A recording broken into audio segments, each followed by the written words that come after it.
Olá, amante do terror. Em Vêneto, no norte da Itália, em uma cidade chamada Vastânia, moravam duas mulheres, uma mãe e uma filha. As duas eram de uma linhagem antiga de bruxas italianas, ou stregas, bruxas extremamente poderosas, com uma gama de poderes absurda, que eram frequentemente perseguidas e mortas. A época era 1877, durante a imigração italiana no Paraná, quando essa mãe e essa filha acabaram sendo descobertas serem dessa linhagem de bruxas, e embora a filha não fosse, a mãe era de fato uma strega. Mas mesmo que ambas não fossem, apenas de serem dessa linhagem de sangue já era motivo para as pessoas terem medo e raiva. Para que não morressem apedrejadas, acabaram fugindo em um navio Colombo que estava partindo para o Brasil, junto com mais 162 colonos. As duas assumiram novas identidades. A mãe se chamava Lola, ou Dona Lola, e a filha se chamava Constantina. O navio atracou em Curitiba e elas se instalaram no bairro Santa Felicidade e partiram para trabalhar na lavoura. Parecia estar tudo bem a princípio, porém Constantina queria se relacionar com o povo de lá, mas a sua mãe lembrava ela constantemente sobre a sua linhagem e que não era para ela se distrair dos seus estudos de feitiçaria. Constantina não era exatamente adepta à bruxaria. Ela queria fazer outras coisas, não seguir exatamente os caminhos da mãe, começando pela lavoura e com a comunicação com o povo de Santa Felicidade. Claramente a sua mãe a repreendeu e, como incentivo e educação, lançou uma maldição nela. E se ela negasse novamente as suas origens, a seguinte maldição se ativaria. Você precisa se preparar para a feitiçaria. Afinal, você é uma strega, bruxa de descendência italiana. Nunca se esqueça, ninguém se torna uma strega, pois isto precisa ser um dom de nascença, e este é o seu destino, porque o castigo de uma strega que nega o seu dom é ser moça de dia e se transformar em idosa à noite. Isso significa que assim que Constantina negasse as suas origens, sua aparência jovem e bela se manteria enquanto fosse de dia, mas assim que a noite chegasse, por volta das 6 da tarde, seu corpo iria se transformar no de uma velha decrépita e sombria. Logicamente, Constantina não queria isso, então passou a ser adepta aos ensinamentos da mãe. E apesar de ser contra, se mostrou ser uma ótima aluna, e aprendeu muitas coisas com um tomo que a sua mãe trouxe da sua terra natal. Constantina aprendeu coisas como a pré-cognição, ou seja, ela podia prever eventos futuros, também a se comunicar com os mortos e a manipular a força vital das pessoas, o que significa que ela tinha a capacidade de curar ou de matar pessoas com um único toque, o que a tornava uma curandeira excepcional ou uma agente da morte.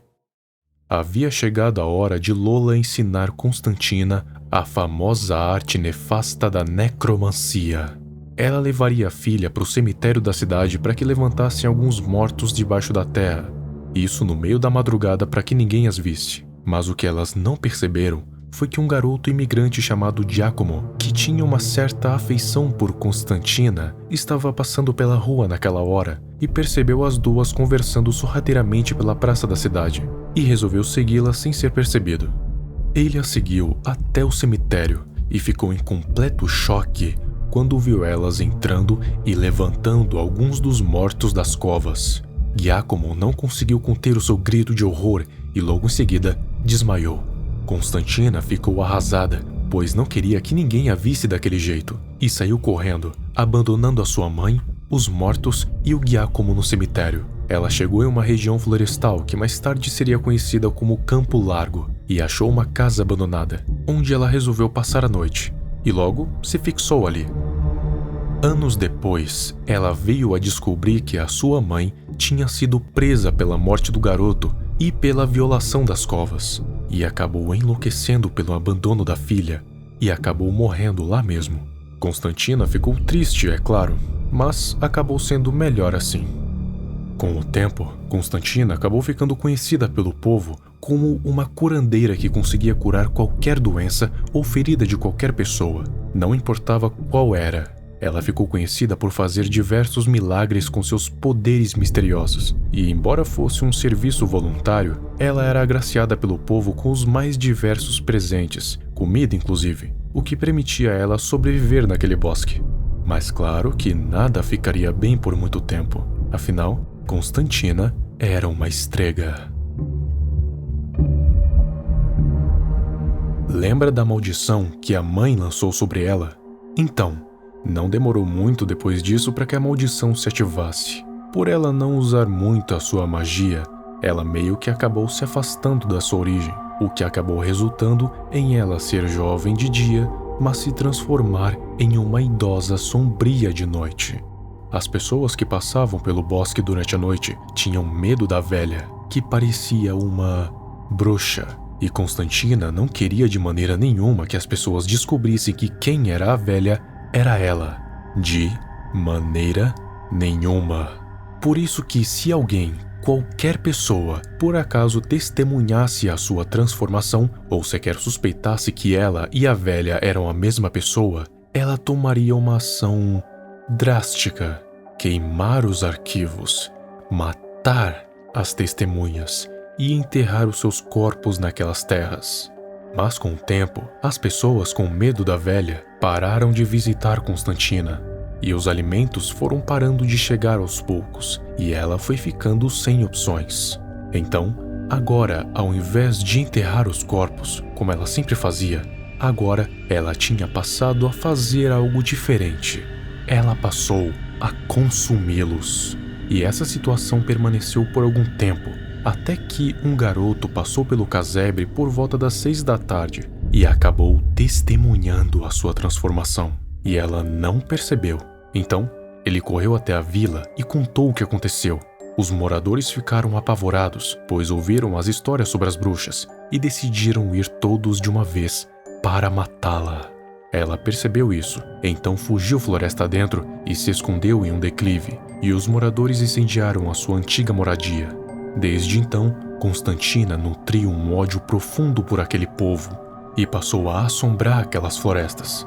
Ela se esconde durante o dia e mata qualquer um que passe ali durante a noite, não fazendo distinção de gênero ou idade, e passou a ser conhecida como a Bruxa de Curitiba.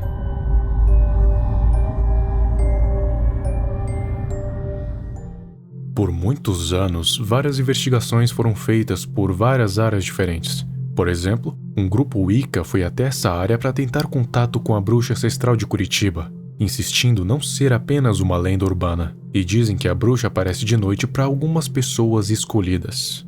Investigações policiais também foram feitas por causa do desaparecimento repentino de 3 pessoas, sempre na madrugada, na mesma mata do Campo Largo. Os moradores locais acreditam ser a tal bruxa, mas os policiais acreditam ser fuga após briga doméstica, embora não tenha como provar nenhum dos dois. De qualquer maneira, os mais velhos nunca deixam seus filhos e netos passearem quando está começando a escurecer, sempre dizendo que a bruxa os pegaria. E se não tiverem opções, nunca passarem pela mata.